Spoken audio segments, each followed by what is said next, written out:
नमस्कार दोस्तों, मैं अमित आप सभी लोगों का आपके अपने चैनल अमित जीएस सेंटर में बहुत बहुत स्वागत करता हूं। दोस्तों, आज के इस वीडियो में हम लोग जीके के मोस्ट इंपोर्टेंट 20 क्वेश्चंस को करने वाले हैं।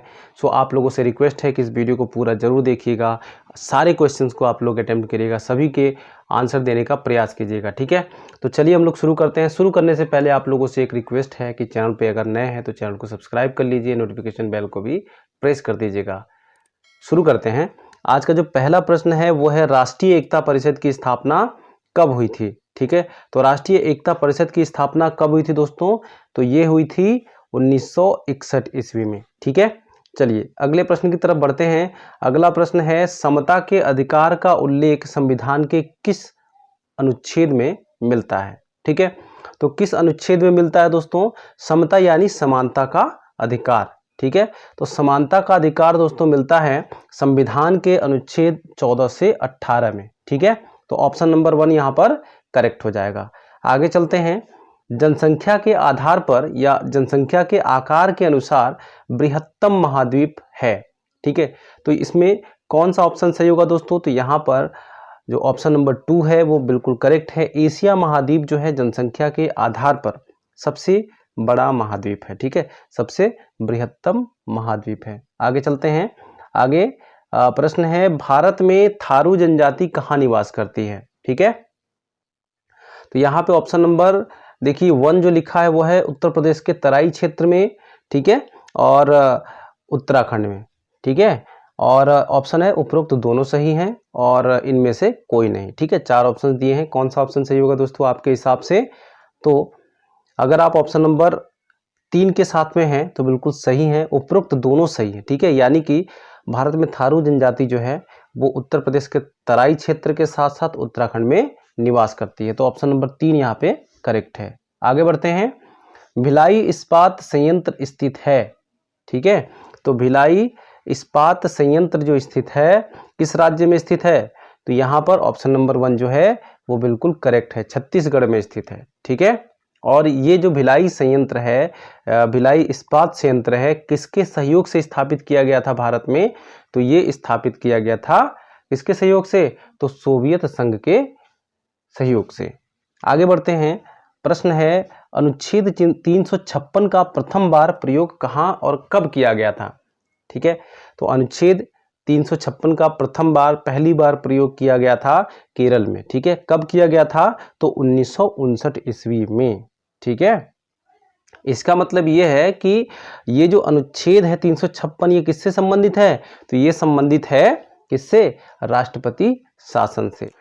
जब किसी राज्य की शासन व्यवस्था जो होती है विफल हो जाती है तो उस स्थिति में एक आपातकाल लगता है। ठीक है, और आपातकाल क्या है? वो राष्ट्रपति शासन उस समय लगा दिया जाता है। ठीक है, तो ये जो है अनुच्छेद 356 सबसे पहली बार लगाया गया था केरल में 1959 ईस्वी में। आगे बढ़ते हैं। संसार का सर्वाधिक समस्याकारी जलीय खरपतवार जिसे बंगाल का आतंक भी कहते हैं वह है। ठीक है, तो इसका जो राइट आंसर होगा क्या होगा दोस्तों? मुझे बताने का प्रयास करें। ऑप्शंस जो है आपके पास पार्थेनियम हिस्टेरोफोरस है, यानी कि कांग्रेस घास, जलकुंभी, दूब घास और लेंटाना कैमारा। ओके, तो यहाँ पर जो राइट आंसर है दोस्तों वो है जलकुंभी। ठीक है, क्या है? जलकुंभी इसका राइट आंसर है। आगे बढ़ते हैं। किस प्रकार का डीएनए कोशिका में सामान्य रूप से पाया जाता है? ठीक है, बहुत सारे एग्जाम्स में पूछे गए हैं ये जितने भी क्वेश्चंस मैं आपको बता रहा हूँ। ठीक है, और इसमें ये भी क्वेश्चन भी काफ़ी बार पूछा गया है कि किस प्रकार का डीएनए मनुष्य में या मनुष्य की कोशिका में पाया जाता है। तो किस प्रकार का? तो ऑप्शन नंबर 3 जो है यहाँ पर करेक्ट है, बी डीएनए। ठीक है, जो है कोशिका में सामान्य रूप से पाया जाता है। आगे है प्रोटीन अणुओं की इकाई है। तो प्रोटीन अणुओं की इकाई क्या है? यूनिट क्या है? ठीक है, तो प्रोटीन किससे बना होता है? तो किससे बना होता है दोस्तों? तो वो बना होता है अमीनो अम्लों से। ठीक है, यानी कि प्रोटीन अणुओं की जो इकाई है वो अमीनो अम्ल है। ठीक है, आगे बढ़ते हैं। एलिफेंटा द्वीप अवस्थित है, यानी कि एलिफेंटा द्वीप स्थित है, कहाँ पर स्थित है? तो ये है मुंबई तट पर। ऑप्शन नंबर 4 यहाँ पे करेक्ट हो जाएगा। आगे बढ़ते हैं। किस गैस के वर्षा के पानी में मिलने से वर्षा का पानी अम्लीय हो जाता है? ठीक है, तो आपको बता दूं दोस्तों कि आगरा का जो ताजमहल है, ठीक है, आपको पता होगा, बहुत बार न्यूज़ में आपने देखा होगा कि आगरा का जो ताजमहल है उसका कलर जो है क्या हो रहा है, नष्ट हो रहा है, चमक जो है वो नष्ट होती जा रही है। किसके कारण? तो वायु प्रदूषण के कारण। आप कहेंगे वायु प्रदूषण से कैसे हो जाएगा? ठीक है, तो वायु प्रदूषण से ऐसे हो जाएगा कि सल्फर डाइऑक्साइड जो है वो किससे, जल वाष्प से रिएक्शन करके क्या बनाती है, H2SO4 बना देती है। क्या बना देती है?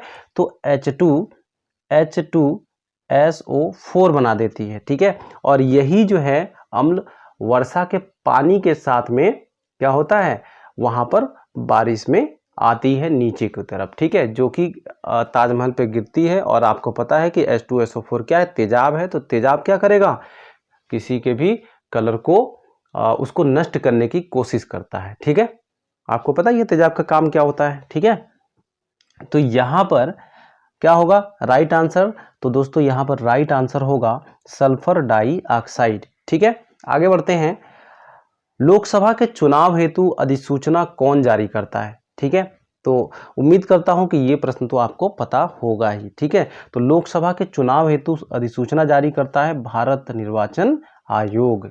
ठीक है दोस्तों, आप लोगों से मैं बताना चाहूँगा कि आप लोग बहुत सारे एग्जाम्स की तैयारी कर रहे हैं जिसमें कि जीके से संबंधित प्रश्न आते हैं। ठीक है, तो जीके के लिए मैंने 1000 क्वेश्चंस का एक पीडीएफ मैंने तैयार किया है आप लोगों के लिए। ठीक है, अगर आप लोग उसको डाउनलोड करना चाहते हैं तो उसका लिंक मैं डिस्क्रिप्शन में दे दूंगा, वहाँ से आप लोग जाकर डाउनलोड कर सकते हैं। ठीक है, थोड़ा सा आपको पेमेंट करना पड़ेगा, है ना। चलिए आगे चलते हैं। आगे है वर्तमान में राष्ट्रीय महिला आयोग के अध्यक्ष हैं। ठीक है, तो वर्तमान में राष्ट्रीय महिला आयोग के अध्यक्ष कौन हैं? तो ये हैं रेखा शर्मा। ऑप्शन नंबर 3 यहाँ पर करेक्ट है। आगे बढ़ते हैं। लोकसभा और राज्यसभा की संयुक्त बैठक किसके द्वारा आहूत की जाती है? ठीक है, तो किसके द्वारा? तो राष्ट्रपति के द्वारा आहूत की जाती है। किसके द्वारा? राष्ट्रपति के द्वारा। आगे बढ़ते हैं। लोकसभा की कार्यवाही के प्रथम घंटे को कहा जाता है? तो लोकसभा की कार्यवाही का जो प्रथम घंटा होता है उसको कहते हैं प्रश्नकाल। ऑप्शन नंबर 4 यहाँ पर करेक्ट है। आगे बढ़ते हैं। कौन सी ग्रीन हाउस गैस वातावरण में सबसे अधिक मात्रा में उपस्थित रहती है? ठीक है, तो हमारे वातावरण में सबसे अधिक जो मात्रा में पाई जाती है ग्रीन हाउस गैस है वो कौन है? ठीक है, ऑप्शन है प्रोपेन, एथेन, कार्बन डाइऑक्साइड और मीथेन। ठीक है, तो यहाँ पे दोस्तों जो राइट आंसर है वो है कार्बन डाइऑक्साइड गैस। ठीक है, ऑप्शन नंबर 3 यहाँ पर सही हो जाएगा। ठीक है, तो कौन सी गैस? तो कार्बन डाइऑक्साइड जो है एक प्रकार का ग्रीन हाउस गैस है जो वातावरण में सबसे अधिक मात्रा में उपस्थित होती है। ठीक है, मैं आपको बता दूं दोस्तों कि ग्रीन हाउस गैस किसे कहते हैं। तो ग्रीन हाउस गैस उसे कहते हैं जो क्या करती है, जो सूर्य से जो आने वाली ऊष्मा होती है उसको अंदर तो आने देती है, पृथ्वी के वायुमंडल में तो आने देती हैं, लेकिन ये क्या करती है, इनको बाहर नहीं जाने देती है, जिसके कारण क्या होता है, जो ग्लोबल वार्मिंग की समस्या है वो बढ़ती चली जाती है। ठीक है, और ये एक ग्रीन हाउस की तरह कार्य करता है, इसीलिए इसको ग्रीन हाउस गैसें कहते हैं। ठीक है, और उसमें बहुत सारी गैसें हैं। क्लोरोफ्लोरोकार्बन्स हैं, कार्बन मोनोऑक्साइड है, कार्बन डाइऑक्साइड है, मीथेन है। ठीक है, और भी जल वाष्प भी उसके अंदर आ जाता है ना। चले आगे बढ़ते हैं।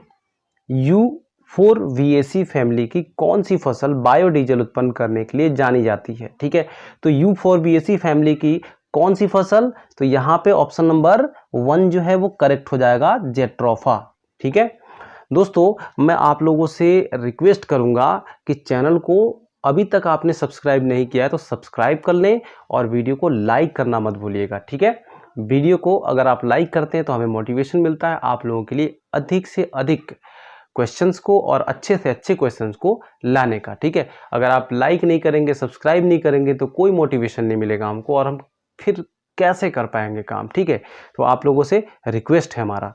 आगे बढ़ते हैं।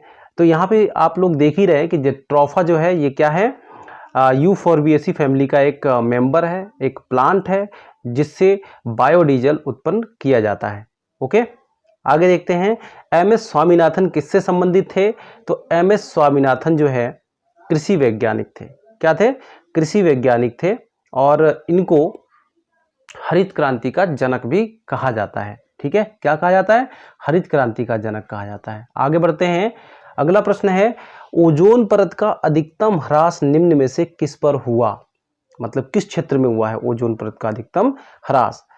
तो इसका जो राइट आंसर है वो है दक्षिणी ध्रुव पर। कहां पर? दक्षिणी ध्रुव पर इसका सबसे ज्यादा क्या हुआ है? ह्रास हुआ है। किसका? ओजोन परत का। ओजोन परत का काम क्या होता है दोस्तों? तो जो सूर्य से आने वाली जो विकिरण है, रेडिएशंस हैं, उनको ये रोकने का काम करता है। ठीक है, और अगर ये रोकने के लिए ये ओजोन परत नहीं होता तो इसका प्रभाव क्या पड़ता हमारे जीवन पे? तो इसका प्रभाव ये पड़ता कि जो मानव जाति है और जो बाकी के जंतु हैं उनको बहुत सारी गंभीर गंभीर बीमारियां उस रेडिएशन से होती, जैसे कि कैंसर हो गया, स्किन डिजीज हो गई, ठीक है, और भी बहुत सारी घातक बीमारियां। ओके, तो ये जो ओजोन परत है हमारा एक सिक्योरिटी गार्ड है। ठीक है, हमारे पृथ्वी को पूरे तरीके से ये क्या कर रखा है? एक परत बना के उस रेडिएशन से बचाने के लिए एक परत बना रखा है। ठीक है, और ओजोन का जो सूत्र होता है वो क्या होता है? O3, ऑक्सीजन से ही मिलके बना है। ऑक्सीजन के 3 अणु मिलके क्या बनाते हैं? ओजोन का निर्माण करते हैं। आगे बढ़ते हैं। इनमें से कौन सा भारत का प्रथम मुख्य न्यायाधीश था? ठीक है, तो इनमें से कौन भारत का प्रथम मुख्य न्यायाधीश था? तो इसका जो राइट आंसर है दोस्तों वो क्या है? हीरालाल जे कानिया। ठीक है, हीरालाल जे कानिया है। ठीक है, कहानियां नहीं है, गलत लिख गया है, कानिया। यहाँ पे क्या होगा? कानिया होगा। हीरालाल जे कानिया। तो दोस्तों उम्मीद करता हूं कि ये वीडियो आप लोगों को पसंद आई होगी, और वीडियो पसंद आई है तो वीडियो को लाइक करना मत भूलिएगा, और चैनल पे पहली बार हैं तो चैनल को सब्सक्राइब कर लीजिए, नोटिफिकेशन बेल को भी प्रेस कर लीजिएगा ताकि आने वाले हर एक वीडियो का नोटिफिकेशन आप तक पहुंचे। ठीक है, चलिए आज के वीडियो में बस इतना ही। मिलते हैं अगली वीडियो में, तब तक के लिए बाय बाय, टेक केयर।